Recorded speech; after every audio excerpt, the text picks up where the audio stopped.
News 24 తెలుగుకి స్వాగతం. నా పేరు రవలి. వార్తల్లోని ముఖ్యాంశాలు ఇప్పుడు చూద్దాం. ప్రభుత్వ ఉద్యోగులపై దాడులు చేయడం సరికాదని ఉద్యోగ సంఘాల నేతలు అన్నారు. వికారాబాద్ జిల్లా కలెక్టర్ ప్రతీక్ జైన్ ఇతర అధికారులపై దుద్దేల మండలం లగచర్లలో జరిగిన దాడిని వనపర్తి జిల్లా ఐడీఓసీలో ఉద్యోగ సంఘాలు ముక్తకంఠంతో ఖండించాయి.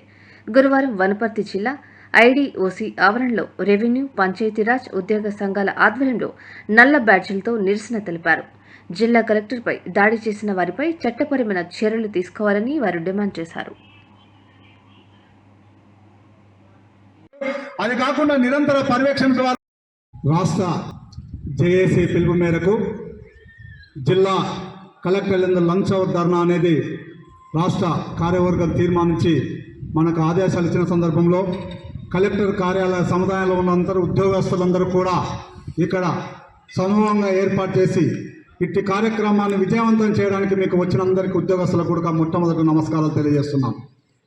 ఈ రాష్ట్రం తెలంగాణ రాష్ట్రం ఏర్పడిన తర్వాత మనందరిపైన కూడా ఈరోజు క్షేత్రస్థాయి ఉద్యోగులపైన దాడులు చూసినాం, అన్ని స్థాయిలో చూసినాం. కానీ ఈరోజు ఏకంగా జిల్లా స్థాయి అధికారిని, ఒక జిల్లా పరిపాలన అధికారి మీద, మరి వాళ్ళ కింది స్థాయి సిబ్బందుల మీద కూడా దాడి చేయడం అనేది తీవ్రంగా పరిగణించేది కాదు. వాళ్ళకు శిక్ష పడుతూ మరోసారి ఇటువంటి కార్యం పునరావృతం కాకుండా చూడాలనే ఉద్దేశంతో ఈరోజు కఠినమైనటువంటి నియమ నిబంధనలు తీసుకురావాలి. చాలా వార్తల్లో చూస్తున్నాం, దాడి చేసే ఈ శిక్షను ఈ మధ్యలో ఎక్కువగా పోస్ట్ పెడుతున్నారు. కానీ ఉద్యోగులపై దాడి జరిగిన తర్వాత